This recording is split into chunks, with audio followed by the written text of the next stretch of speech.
Hello, everybody, and welcome to episode number 66 of the World of Sports podcast. I am your host, Diego Sandoval, and joined with me, as always, is my co-host, Logan Ring. Logan, say what's up to the people. What's up, everybody? We've got a great episode in store for you today, as we always do. It is Friday, January 28th. We're going to be talking about all three sports today.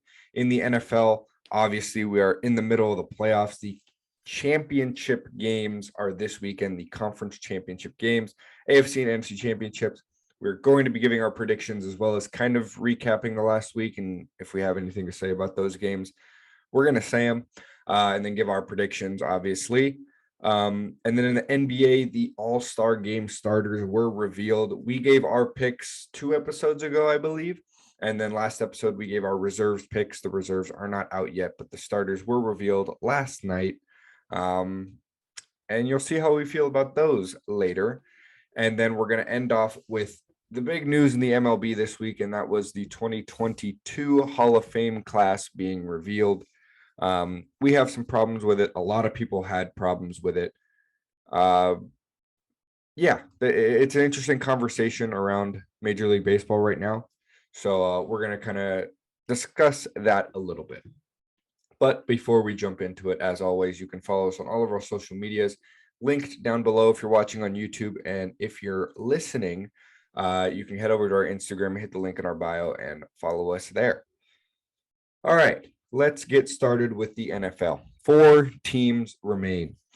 In the AFC, it is the Kansas City Chiefs and the Cincinnati Bengals. And in the NFC, it is the Los Angeles Rams and the San Francisco 49ers. Let's look back at last week. The Bengals took down the Titans. Joe Burrow is getting it done. That's all you can really say. They're winning games. And the Titans, I think everybody kind of knew they weren't the best number 1 seed. Like they I don't want to say they were frauds at all, but they definitely weren't a number 1 seed. Like they right. Probably were the 3rd or 4th best team in their conference. Yeah. And so I can't say I was super surprised. I picked the Titans, but Joe Burrow got it done. Yeah, I'm excited for this Bengals team in the future and a little bit scared. But yeah, they're such a fun team, and Joe Burrow is really, he's showing his potential that everybody saw in college, and it's fun to watch them. And the Titans, yeah, like you said, they weren't the best number 1 seed ever, but this is still a pretty good opponent to beat, and especially in your first playoff run. So yeah, I'm excited for the Bengals in the future and for this weekend too. Right. Still a very young team, and to be in an AFC Championship game, it's good signs. And then the other matchup in the AFC was the Chiefs against the Bills. Wow. I think everybody can kind of agree, no disrespect to the Bengals. I think this is going to be a great game, but these 2 teams are going to be basically the AFC Championship game for the next couple of years, in my opinion. Yeah, it looks like it. Josh Allen and Patrick Mahomes are 2 top 5 quarterbacks in the NFL, and that's not really debatable at this point, but it's just the game was insane. If you didn't see it, basically Patrick Mahomes, the Bills took the lead and the game was over. 13 seconds left. You need a field goal to tie it. There's no way anyone can go down the field in 13 seconds unless your name is Patrick Mahomes.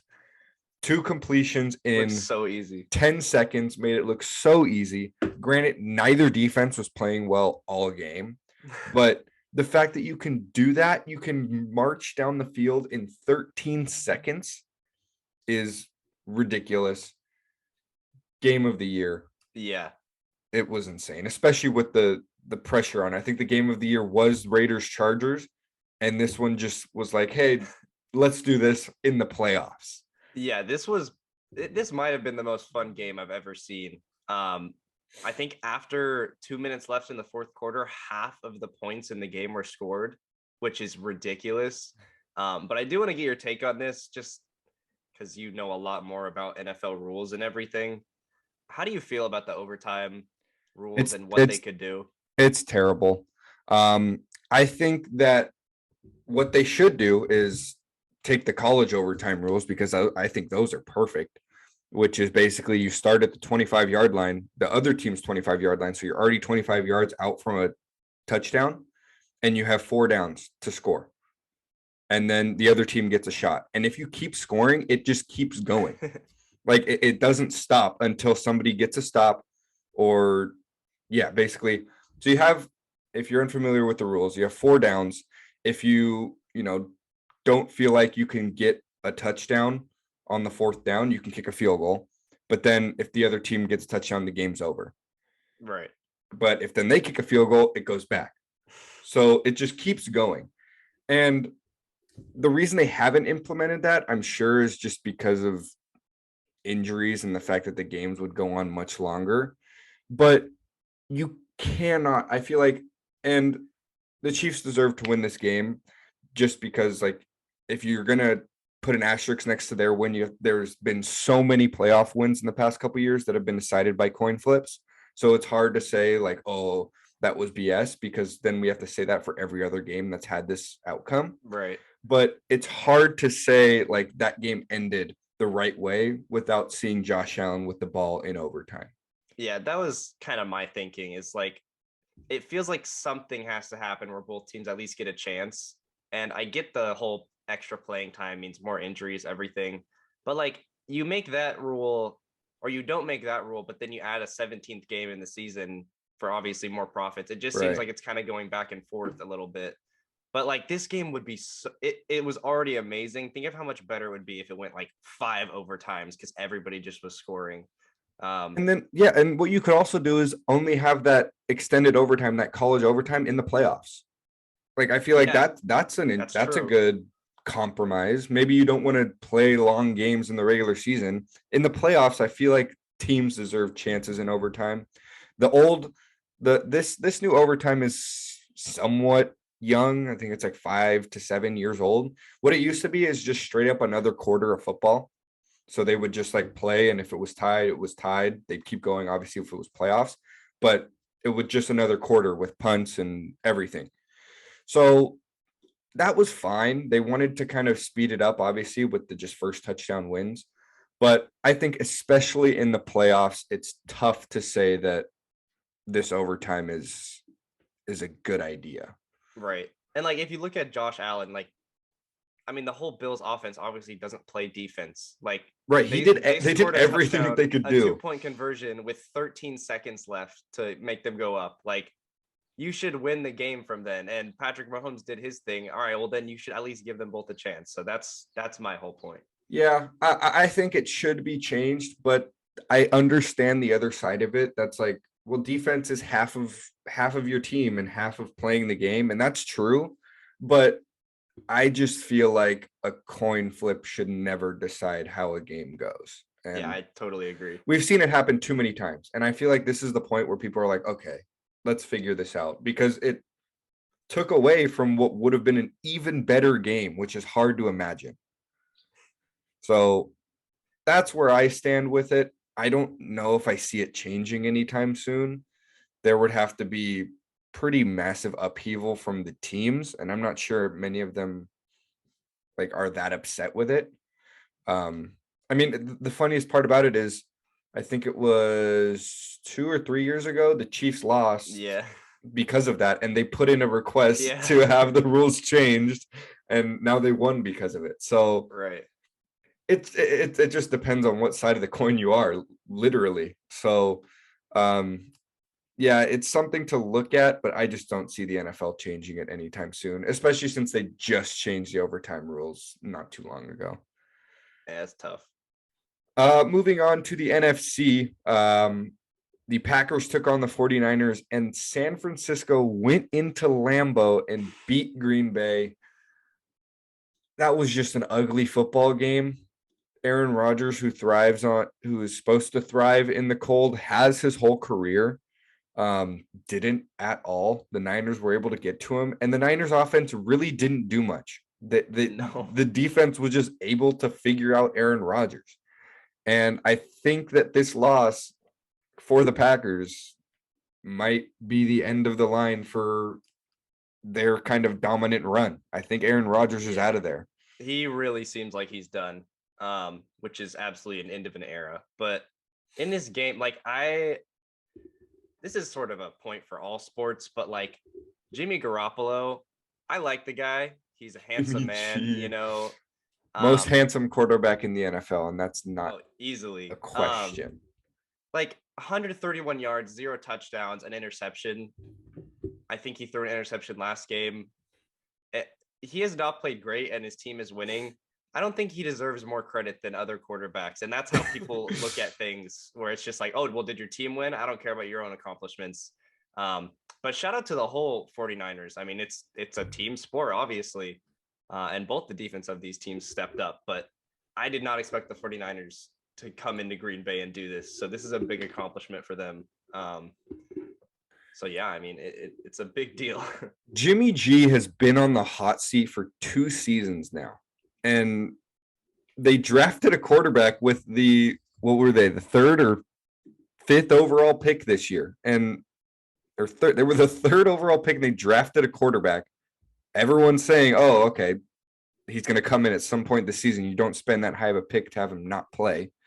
And Jimmy G is playing so poorly, yet the team is winning so that he is just straight up avoiding the bench. It's so funny. It's the weirdest storyline in the NFL right now, in my opinion, because we have never seen a quarterback play this poorly, but with a stud backup behind him that's like everyone's just at this point waiting for him to take over, and it's just he's still staying in that lineup. So but he deserves some credit. Again, he doesn't deserve the credit of the team winning because he hasn't done much in terms of like helping that, but he's managed the game well enough to obviously reach the NFC Championship. If you haven't watched Deebo Samuel play this year, he's probably one of the more exciting players to watch in the NFL. One of my favorite players to watch. He does everything. He's just such a fun player. George Kittle is a monster.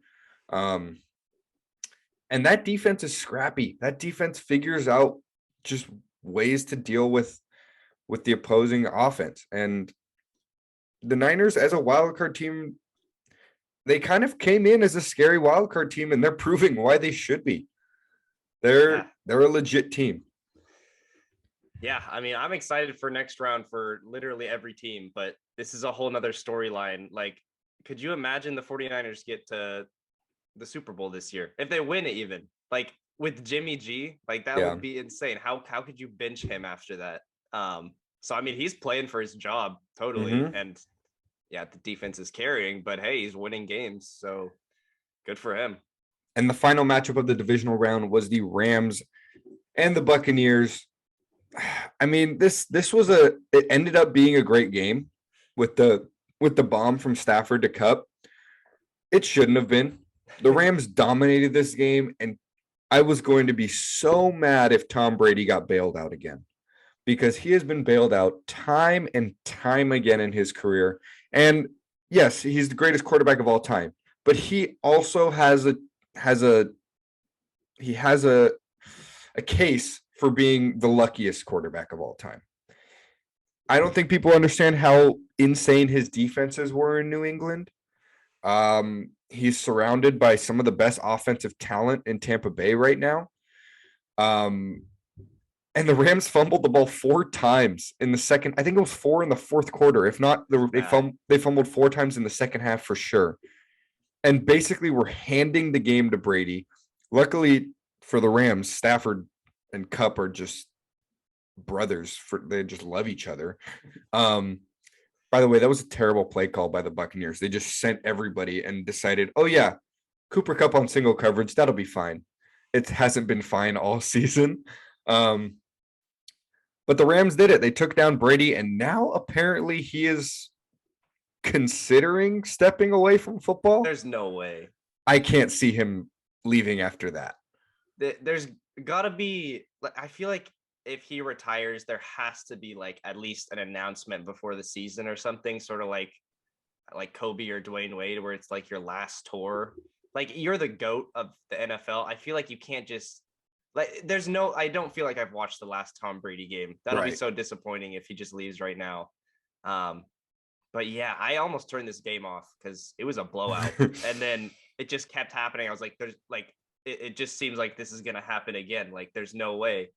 Um, but yeah, I mean, Matthew Stafford outplayed Tom Brady in this game. So big shout out to him. I'm excited for what the Rams do with this really good pick for you from the beginning of this season. Yes, sir. So yeah, this was an amazing game too. It didn't look like it was going to be, but ended up being like that.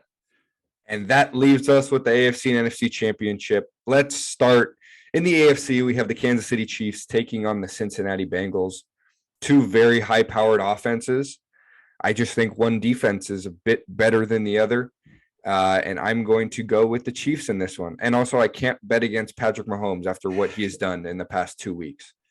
Yeah, I'm going against the Bengals again. It feels bad. Yeah, exactly. We've slept them in the past 2 weeks. Yeah, Moose called us out last week.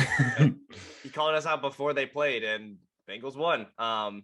Another big game for Joe Burrow, obviously, but I just feel like the Chiefs are the better overall team. Patrick Mahomes has obviously had this experience before. I just don't see the Bengals winning. But again, if it does happen, like, I don't even know if I'll be surprised at this point, considering what the Bengals have done so far. So this is definitely their hardest matchup for sure, though. The Kansas City Chiefs this season remind me sort of the Milwaukee Bucks last year. I know it's a weird comparison to make, but it was one that you pointed out when we were giving our playoff bracket of how Mahomes and the Chiefs, they definitely didn't coast, but that you could tell they weren't their full team all regular season. Really, they weren't.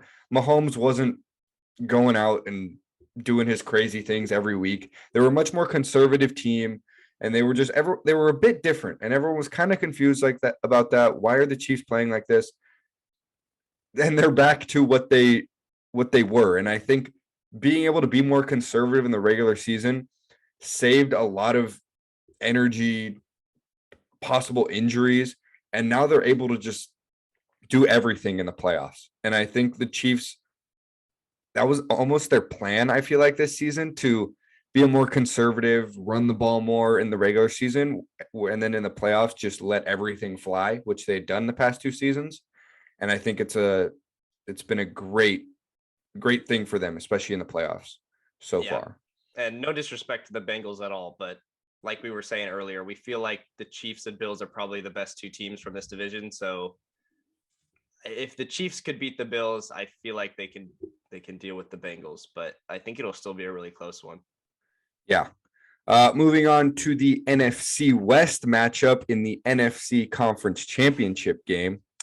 I mean, if that doesn't prove that this is the best division in football, I don't know what would. Los Angeles Rams taking on the San Francisco 49ers. Let's go. What do you think about this game? I mean, it's the easy pick in the Rams. I just feel like they're better offensively and defensively than the 49ers.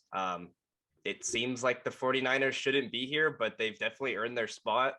But this is definitely, I thought the Packers are a really good team. Don't get me wrong, but I just feel like the Rams, at least from the team like standpoint where they're all together, something was wrong with the Packers all season. I mean, we could see it. They were a great team, but the Rams just seem like they're a little bit better for everything.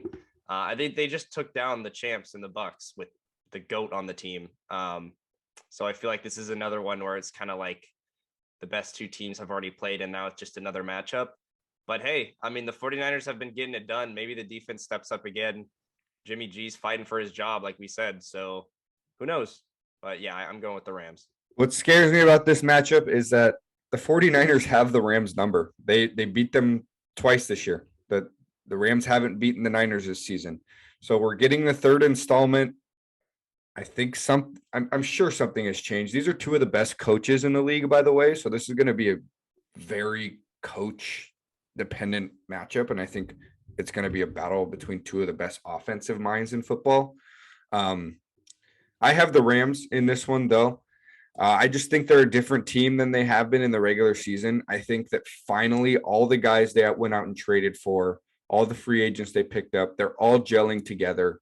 They got an absolute gem in Odell Beckham Jr. I mean, they picked him up for nothing, and they've Okay, we've talked about this in the podcast before, but it's clear that Odell has always been Odell. It was just the situation that he is in. I know that's hard to hear as a Browns fan, but It's I true. think he already has more touchdowns this season with the Rams than he Yeah. had with the Browns in what, 3 seasons. Um, I don't. That offense is just so high powered. You put Stafford with Cooper Kupp, Tyler Higbee, Odell Beckham Jr., Van Jefferson. Cam Akers tore his Achilles in July and is playing full speed NFL games right now. That's ridiculous. This team is, like you said, I think you said like they just looked like the better team. I think that the Rams are the most, with pure talent wise, they're the most talented team in the league. You have Cooper Kupp. He was the best receiver in football this year. Aaron Donald, in my opinion, is the best player in football. Jalen Ramsey is the best cornerback in all of football. Matthew Stafford is a fringe top 10 quarterback. I'll give Odell top 20 wide receiver. This team is very talented. They have talent everywhere. And I think that talent has finally gelled, and it showed last week when they were able to beat the Buccaneers. And they've looked good in this stretch. They dominated the Cardinals. I just think at this point in the season, I have the Rams winning, and that sets up for both of us a Chiefs Rams Super Bowl. And we're 2 weeks away from my holy grail of predictions That's coming true. crazy. If you don't know, my prediction before week 1 of this NFL season, I had the Rams beating the Chiefs in the Super Bowl. So we'll see. That would definitely be my best prediction on this podcast, I would say. I think Green Bay Browns might be one of my worst. Yeah, that one didn't go too well. Yeah, Half of it didn't look bad going into the it's playoffs, true. but It's true. yeah, I would say that would be my crowning prediction if it ended up Yeah, I happening. mean, I picked the Bucks last year. I think that's probably more impressive if you pick the two people in it and the winner. So we'll see. It's a good one. All right, those are our predictions. We both have the Chiefs and Rams facing off in the Super Bowl in a couple of weeks, but they got to get past this week against the Bengals and the 49ers. Should be great games. Let's move on to the NBA. The AllStar Starters were revealed last night on Thursday, January 27th. Let's start in the East because I think we both don't have any problems in the East. Yeah. Trae Young, DeMar DeRozan, Kevin Durant, Giannis Antetokounmpo, Joel Embiid. The only difference you could throw in is like Levine, but he's been a little bit injured. Harden, maybe, but I think that they made the right decisions with all these guys. Yeah. I like how they announced it on TNT with the guys, the Inside the NBA guys. They had a problem with Trae Young, or at least Chuck had a problem with Trae Young because the team is the 12th seed. I get that, but he's top 3 or top 4 in points and assists. You can't. Like, That's ridiculous. yeah, I mean, there's certain things where it's not like it's MVP. Like, you don't need to have the best record ever. I don't think Zach LaVine deserved it over Trae Young because of that. I mean, they're going to be an all-star anyway. But yeah, I think everything else is like was the easiest picks ever. So I don't think anybody has a problem with it. But yeah, it's the West where things get a little weird. It should be interesting who replaces Kevin Durant because he's already announced Yeah. he's not playing. It'll maybe be Levine, or are they going to go front court? Yeah, I like. First of all, DeMar DeRozan is a small forward. I don't Yeah, know but they why put he's him in the listed as a backcourt. I guard. saw that. So I think it's still you have to have a front court player, whether that's Jimmy Butler. I hope it's not Tatum. I don't think he deserves it, but one of them they'll announce it eventually. Yeah, and with the Trae Young pick, so what if his team's bad? It's not, like you said, it's not an MVP. It's also not really like all NBA necessarily. It's more entertainment. Like they're gonna obviously pick the best players because that's also important for all stars.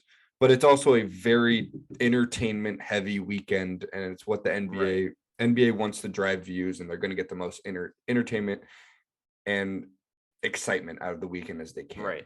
And like the whole point is everybody who might have been an all-star starter is going to be an all-star anyway. If it's like this guy will make the all-star team or not, then I get you can put record into that because that's important. But nobody looks at how many all-star starts you have So it's totally fine either way you go.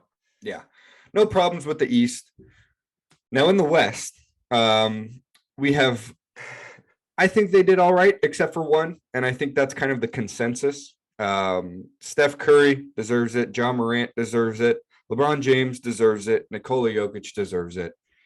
And then there's that third front court member that they decided to toss in there, and his name is Andrew Wiggins. Yeah, Um, he's kind of predicated himself on his scoring this season, and he's like not one of the top scorers really at all. Um, he's just he's an all-star. Yeah, I'll give him that. But a fringe one though. yeah, like barely an all-star. Right. And you're disrespecting guys like Gobert, Karl Anthony Towns. I mean, there's just so many names that you can think of. His teammate Draymond Green, like there are right. so many guys that deserve it over him, and I don't know what it was. Did fan vote really skew it that much? I think he was third in fan voting. That's ridiculous. Yeah, like this is such a feel good story for Wiggins. Like he's got a fan base that's all of Canada. I mean, Timberwolves wanted to see him succeed. Obviously, the Golden State Warriors, like 40% of fans are Golden State Warriors fans, bandwagons, by the way. But hey, they're back. I mean, he's having a great season. Don't get me wrong, but other guys deserve this over him. And I would love to see him in the All-Star game. But as a starter, it just is not very deserving. And yes, you can say like, oh, well, I mean, he's the only one that would make sense to play like power forward. Like, who cares? Like, we had like 3 centers one year. It does not. Positions do not matter. Yeah, like Rudy Gobert can play center, and then Jokic can play power forward for 2 minutes, and then you sub him out. Like, what? Nobody cares about it. Like, it doesn't matter. The fit is not going to be there anyway. It's the All-Star game. But yeah, I mean, Wiggins, 18 points, 4 rebounds, 2 assists. His efficiency is great, but the Warriors, yeah, like his teammate Draymond deserves it over him, first of all. But yeah, like you could put in Paul George even. Yeah, you could give him all-star, the nod. Yeah, I mean, he's not going to play, but like still more deserving. Even like a guy like Brandon Ingram might have deserved it over him. And I don't even know if he's going to make the All-Star team. He probably isn't, but like, I don't know. I think fan voting might get changed from, well, what it is it's 50% fan voting, 25% media, 25% players is how you vote in the starters. I think they might move that down, maybe 33% for each. It just seems like this is going to cause some problems in the future. And like, nobody's mad that Andrew Wiggins is an all-star. It's just that people want things to be fair. Yeah. And this spot would have been better with like 5 other people. Like there's the graphic that SportsCenter posted where it's like the 10 starters. It's like Steph Curry, Jokic, LeBron. Then Wiggins is just in the corner. He's just so out of place. Like nobody's mad that he's an all-star, but man, like this is just I don't know. It just doesn't sit right with me that he's Andrew Wiggins is an all-star starter this year. It doesn't make sense. Yeah. Again, starters, it doesn't really mean much aside from just like you can call yourself a starter, but in the end of your career, it's just going to be, all right, you're an all-star. So right. It doesn't matter that much, but they definitely got it wrong. I think that's our stance on it. I mean, there are so many guys. We named a couple of them. It just doesn't make that much sense. And yes, I agree with you. I think that fan voting should be changed to an extent, but also that's what All-Star Weekend is. It's for the fans, and I know, and the players don't care about it as much as the fans do. So it's also, you got to take into account that the players aren't very pissed off that Andrew Wiggins is a starter. They're probably just like, oh, okay. But it might make one of the captains mad when they have to pick him. Yeah, I mean, he's gonna be the last pick of the draft. Like it's clear, but yeah, like I think Wiggins was probably gonna be, if everything was fair, it was probably gonna be the all-star or a replacement for like Paul George. Yeah, like we gave our picks. I mean, he deserved to be an all-star with what was happening, but yeah, like the 12th, 13th best guy. Like, I just don't. This is just it's a mess up by the NBA. Yeah. Who did you have in that spot? You had Gobert. I had Gobert, but like you had like Cat, who's I also a I great had pick. Cat. Yeah. I mean, yeah, like Cat could play power forward in the I, AllStar game. Who yeah, cares? and I think anyone would agree that those two guys deserve it over Wiggins. Oh, So 100%. um And shout out to Cat for, I don't know if you saw what he said, but he gave his vote to yeah. Wiggins. Like, what a nice guy. Like, they're obviously ex teammates, still friends. But I mean, why would you I, not want your old teammate to succeed? So I it's just good to want see. the two players that voted for Ben Simmons to step into the light and tell us Why? why. Why would like that has to be a joke? Like some backup, like some 12th man on a team is just like, hey, I'm just gonna throw this in for Ben Simmons because this is gonna be a storyline. Like his teammate did it too. Yeah. It's pretty funny. I could just imagine like Ben Simmons like calling somebody up like, yo, give me a vote. Just like Yeah. see what happens. But yeah, those are the starters. I think everyone's deserving, but that one guy, but he's definitely deserving to be an all-star. So it is what it is. Good for Wiggins. Yeah. I think in the next couple of weeks, definitely before the All-Star game. When's the All-Star game? February 20th. Yeah, we'll have time. Once the reserves are announced, we will do a draft. That's gonna be fun. We can flip a coin to see who gets to be LeBron and who gets to be Kevin Durant because I think we both want to be LeBron. But yeah, that'll be fun. I'm excited for that because once the Super Bowl happens, obviously that'll be the big storyline. But once that happens, it's going to be mainly NBA stuff, because the MLB doesn't exist right now. Except they had a couple meetings this last week. This is just, I guess, this is the transition into our MLB segment. The Players Association and Major League Baseball met twice this week, which is a good sign. They usually only meet once in a week, but there was no deal made. Obviously, we would have heard about it. But there's a little bit of progress meeting 2 days in a row. That's a good sign. Obviously, there was a report that came out that said MLB is willing to cancel games because of this, we knew this from the beginning. That's their stance. If you don't listen to us, you're not going to have a season. Basically, what we're hearing as of right now is that both sides are making some compromises. I saw that one of them was that players on arbitration are set to make a little bit more money, which is what the Players Association wanted. So, for example, I guess I'll use a guy like Walker Buehler. He's getting paid very little right now because he is still on his quote unquote rookie contract, but it's more just an arbitration contract, which just gets renewed every year. I think he's getting like 15 mil next year or something. Basically, that means that number can go up. We're not sure the exacts, but that's a compromise that I've heard.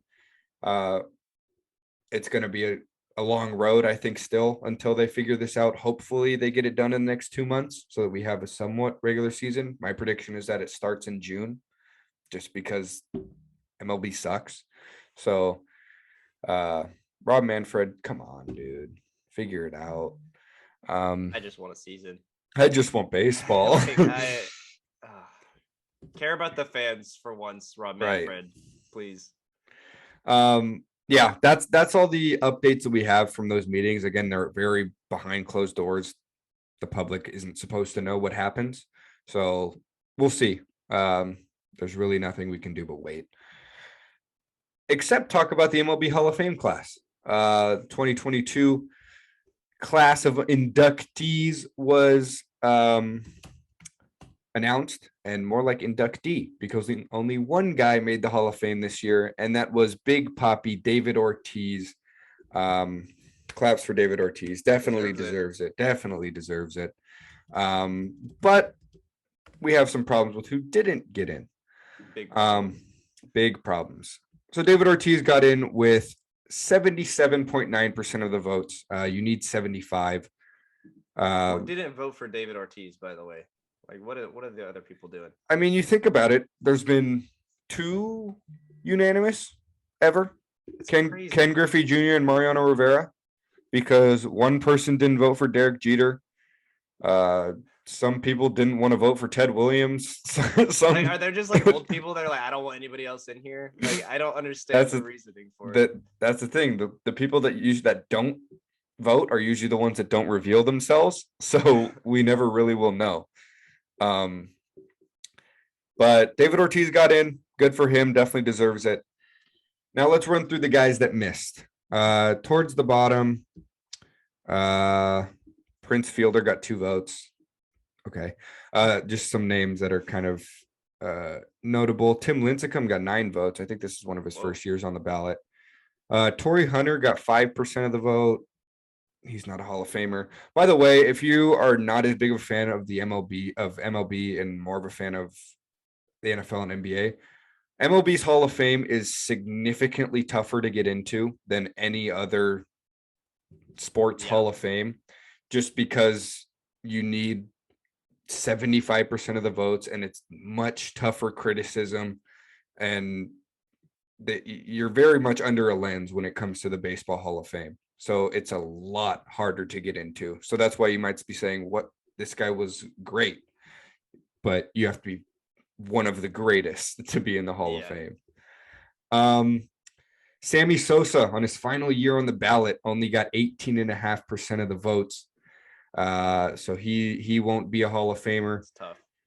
Alex Rodriguez, in one of his first years on the ballot, got 34.3% of the votes. That's bound to go up just because that's how it works.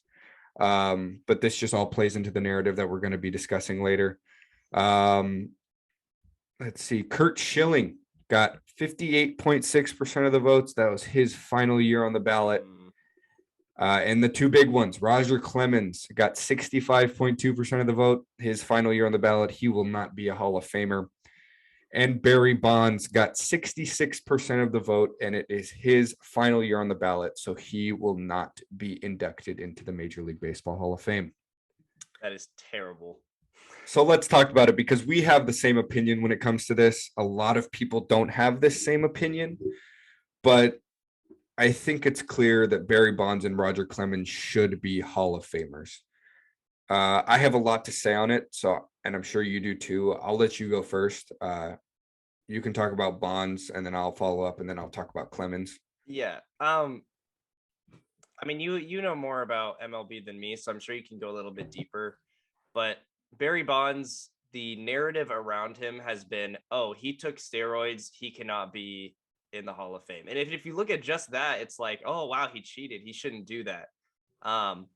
But if you actually take a deeper look, like almost everyone in the league was using steroids. It was such a gray area. I think this is a pretty good comparison, but it's like if Jacob DeGrom for 10 more years was like top 5 in Cy Young voting for the rest. And then they're like, he used sticky stuff, he can't be in the Hall of Fame. Right. Like it's basically the same thing. Like steroid use was everywhere. Like entire teams were using it. And he was the best player in baseball before he did. He leads the league in home runs. If you take away all that, I saw a stat, his on-base percentage is still higher than David Ortiz, who was also an amazing player, Hall of Famer now. Yeah, you turn every single home run into an out.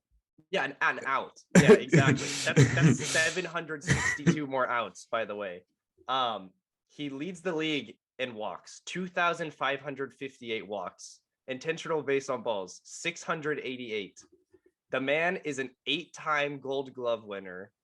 Steroids gonna do that? No. 12-time Silver Slugger. You take away the home runs, he's still the best plate discipline in MLB history. 7-time MVP. Like, this guy probably would have been a top 5 player if he didn't use steroids, and everyone else was on the same playing field at this point because they use steroids too. Like, you can't just take away someone's accomplishments because of a narrative you put on him. And it's him and Sammy Sosa that there's a great 30 for 30 on this, by the way, if you want to watch that. But basically, the media has just like it was baseball that was the one it's the Sammy Sosa, Mark McGwire 30 for 30. That was right. And so good. Them and Barry Bonds are the ones who have taken the fall for this steroid use. MLB was able to get so much money from this. They revitalized baseball. Like, they saved baseball. And then this was all coming out and they're like, all right, well, we got to blame somebody, so it's not on us. And they blamed them. It's just so unfair and so sad to see what has happened to them. If you look on like any of, especially Barry Bonds, like resume, like his baseball reference, it is insane. Like, he might be the greatest player of all time, and the media has just taken it away from him. It's a disgrace he's not in the Hall of Fame, and people who didn't vote for him should honestly be ashamed, because this is so bad he's not in. Yeah, I like the analogy you made about DeGrom, because yeah, Barry Bonds was still phenomenal before steroids. His steroid usage was confirmed in 1997. Just to give you an idea, he had won 3 MVPs by then.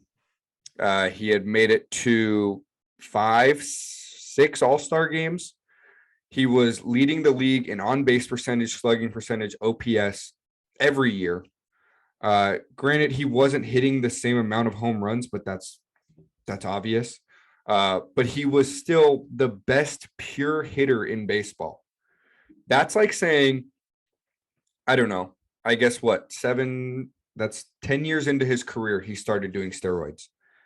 Say Mike Trout starts doing steroids right now, then it comes out in 6 years when he's still 3 or 4 years away from retiring. He serves a suspension and he doesn't get into Hall of Fame because of it. They're just throwing away the first 10 years of his career just because of what he did in the next 7. I just think it's such a back and forth attitude about it for Major League Baseball that they're doing the wrong thing, and it's obvious. Barry Bonds is arguably, and it might not even be an argument, the best hitter in the history of the sport. Yes, you can bring in Ted Williams, who hit for crazy average, but Barry Bonds, in terms of pure hitting, plate discipline, hitting for power, he was so fast. Just everything, hitting for average, he did it all. The way that he changed the game and was able to play the game, he's obviously the all-time leader in home runs, walks, everything. You cannot tell the history of baseball without Barry Bonds. And that's what the Hall of Fame is. The best players in the history of baseball. You don't even have to include the word best. The players that make up the history of baseball. Basically, yeah, you can't tell the history without them. Barry Bonds, I think, is obviously a Hall of Famer. It's unfortunate that it will never happen. I mean, who knows? They could go back and forth. But the main thing that gets me mad is that David Ortiz had a positive PED test result in 2003. Granted, he didn't have one for the rest of his career, so he got clean afterwards. But if you're going to have that as a rule, you can't have guys who took PEDs in the Hall of Fame. Have it as a rule. Like, make sure nobody gets in the Hall of Fame that's done it. And you can't be wishy-washy about it. Just because they've held this stand for 10 years about Barry Bonds doesn't mean they have to keep holding it. Times can change. But I don't know. It's unfortunate. He definitely deserves it, obviously, based on how we're, lobbying for him. But they definitely messed up. Yeah, it's bad. And the same can be applied to Roger Clemens. I mean, he's knocked for the same reason, but he's one of the best pitchers of all time. He has 7 Cy Youngs. He had the ERA title 7 times. He was by far the best pitcher in baseball when he was on the mound. And it was during that same time period. Everyone was doing steroids. And the MLB was so happy to profit off of it. Yep. They just opened it. They accepted everything with open arms and said, this is baseball is fun. The 90s, it was after the strike happened. Everyone was kind of in agreement. The players union was good. And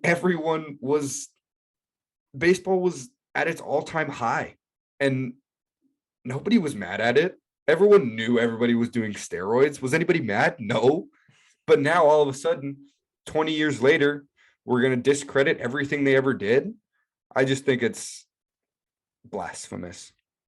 it's just such a obvious like scapegoat that they just use for baseball. And I mean, MLB's totally gotten away with it. Like, it's impressive how much they've swept this under the rug.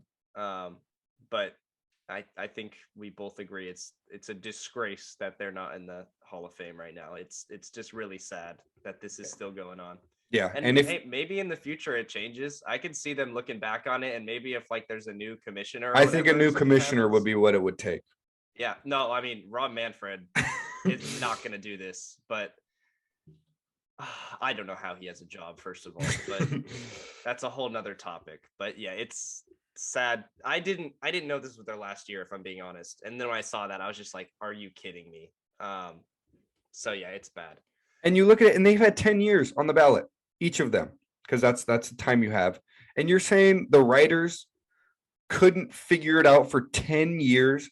They couldn't realize that, okay, maybe these players deserve to be in it because they were the greatest when they played.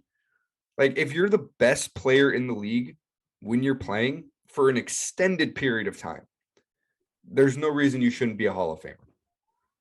Yeah. So if you haven't, watched that 30 for 30 on McGuire and Sosa, because it basically unveils all of this and how MLB didn't do anything until after the fact. And because they were making money, and it's messed up, but obviously we're seeing it all unfold with two of the greatest players ever not being Hall of Famers. So yeah, it might change, but again, it's most likely not going to, at least for a while. So that's our take on the Hall of Fame. Congratulations to David Ortiz. Most definitely deserves it, but we just think that there are other people that deserved it as well. Mm-hmm. That's it. It was a great episode. Thank you so much for listening. Jason, I know you're still listening. Thank you so much. You're our biggest fan. We love you. Thank you. And Chris and Karen, thank you so much. Yeah, we talked about the NFL playoffs, our predictions, talked about the NBA AllStar Starters and Mr. Wiggins. And then we gave our take on this year's MLB Hall of Fame class and the MLB's and Major League Baseball stance on steroid use and Hall of Famers. This has been the World of Sports podcast. And for my co-host, Logan Ring, my name is Diego Sandoval, signing off. Signing off.